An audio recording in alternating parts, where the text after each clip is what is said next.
All right, so this knife thoughts video is going to be on this knife, and this is the Civivi Elementum button lock, and I believe that they're calling it the Civivi Elementum button lock 2 because there was technically a knife called the Civivi Elementum button lock, but it was a longer version that didn't have a flipper and could only be opened by depressing the button lock and swinging it out. So really kind of a gravity knife.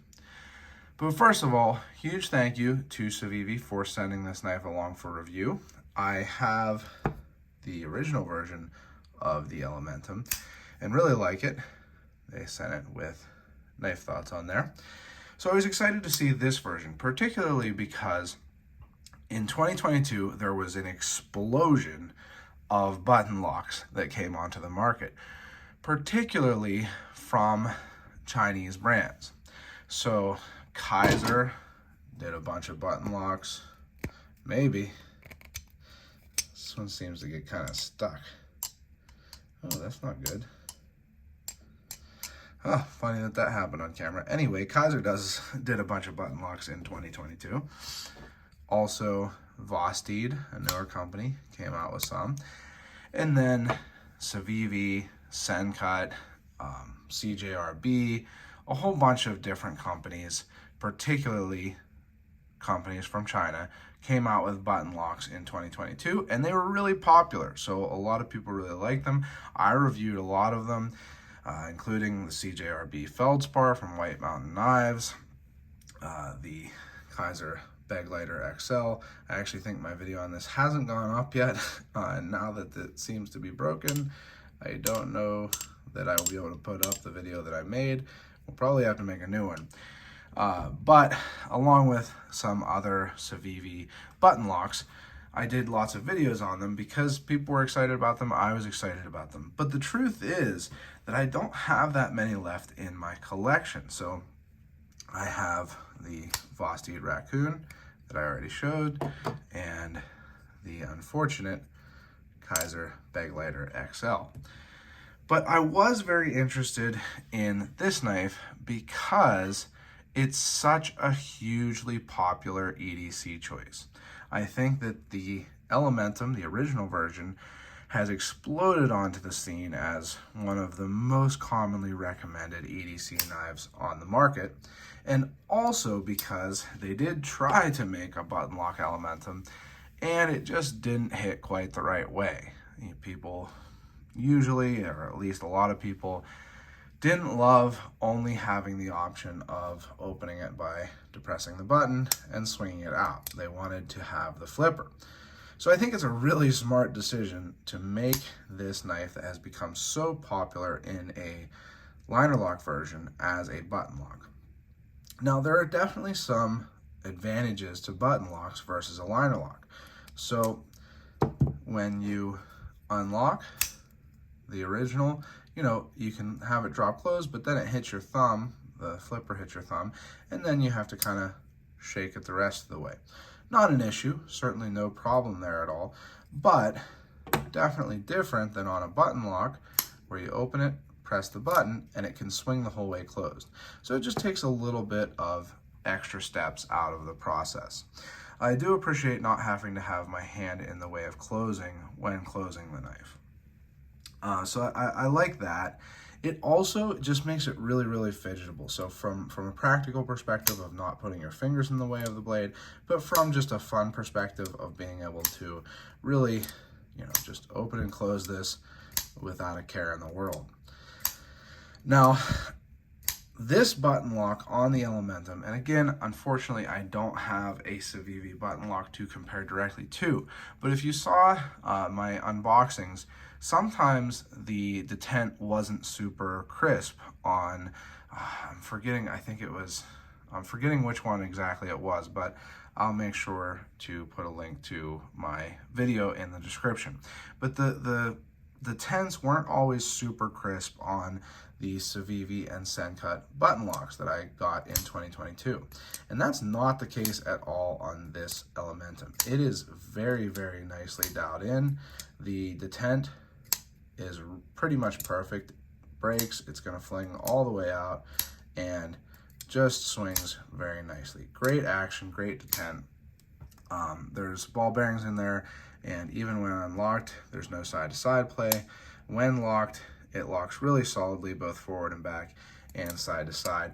So I think they did kind of step up their game on the button lock on this Elementum, which is a good choice because being that the original is so popular, is so highly recommended, it wouldn't be good to have, you know, this new, in a lot of ways, upgraded version not pan out as nicely, not be made with a perfect detent like that. You want it to be something that everyone is really happy to have this upgraded version.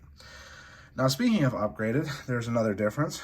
There have been different steels used on the original, but mine is D2, and the new button lock version of the Elementum is Nitro V. Now, I think most people would consider that an upgrade. For me, I like D2 a lot. I'm really used to D2, so it doesn't make a huge difference to me between the two. But I think for most people, the Nitro V is an upgrade, if only just because it is a true stainless, whereas D2 is almost but not quite stainless. So some upgrades there. Now this is the natural G10 version. There are other versions coming. I think that the natural G10 looks really nice actually on its own, but the really great thing about it is that you can dye it. So I do plan after making the video here to dye it. Speaking of the handles, there is a good amount of milling on those liners. So it's not a heavy knife, it's a small knife, and has a nice weight. You know, it's not too heavy with that milling. And speaking of the size, I want to give you some comparisons. So next to a NASCO Lander, you can see that the Elementum is a little bigger. Similar kind of design, very EDC oriented. Here is that Fosteed Raccoon. So the Raccoon is a little bigger, a little bit different design, but actually pretty similar also. So, you know, if you have the Raccoon, you can see the difference there. Here is the Wee Banter. Another highly recommended EDC knife. And then finally, just because I have it on my desk here to make a video, the QSP Mini Penguin. You can see that it is a small little guy. So this is very much an EDC size knife. It's not huge. It's not tiny either. It is a little bit smaller than I typically choose to carry as my modern knife, but it's definitely not, you know, something that you wouldn't be able to use this for pretty much all of your daily tasks.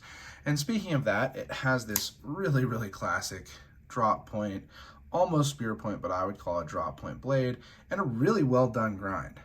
It's always hard to show this in video, but the grind on this is really nicely done. Civivi does such a good job. And show you a comparison here. It's very similar to the original Elementum, but even, or at least at the heel here, it almost looks like it's ground a little bit thinner. So it definitely cut well in my use. And, you know, with this classic blade shape, you're going to be able to use it for any of your normal cutting tasks. The handle is also super comfortable, as is the original. It's a very simple handle shape, and as you know, if you watch my videos, I think that a simple handle makes for a comfortable handle. I have wide hands, and I can pretty much get a full 4-finger grip on this knife, so that's a nice thing, especially for a knife that isn't huge. And with the nice simple curve, it's going to feel good in your hand. It does have a deep carry pocket clip. You can kind of feel that when you're gripping it, but it's not going to cause any major issues. So I think that the button lock is a good choice on this knife. I think that it's a good upgrade that a lot of people are going to like. It adds, you know, a little bit of practicality in that you don't have to put your fingers in the way, but it adds a lot of fidget factor. And, you know, the truth is that a lot of people really enjoy that. I enjoy it. I open and close my knives a lot, and button locks, when well done, are really, you know, satisfying. So this button lock is really well done. I haven't had a single issue with it. It is definitely a little better feeling than the other Civivi and Sencut button locks I've had. So I think that they're going to have a real hit with this one. Like I said, I really appreciate Civivi sending this knife along for review. When you buy this knife, if you decide to, make sure you use my links. So you can use my link to the Civivi store directly. If you do, you can use the code Knife Thoughts. You can also use my links to other stores, so places like Traditional Pocket Knives, Knife Ship Free, and then other dealers also, and also White Mountain Knives. I'm not an affiliate of White Mountain Knives, but you can use my discount code for 10% off. It again is Knife Thoughts. So if you get one, I hope you really love it. I'd love to hear your thoughts on this knife, and I hope you check out my other social media. I'm on Instagram and Facebook at Knife Thoughts. My website, knifethoughts.com, where I post articles on knives like this and knife-related topics. Make sure you subscribe to the channel, click the bell, and select all so you know when I post new videos. And last but not least, as always, don't forget to go out and do good.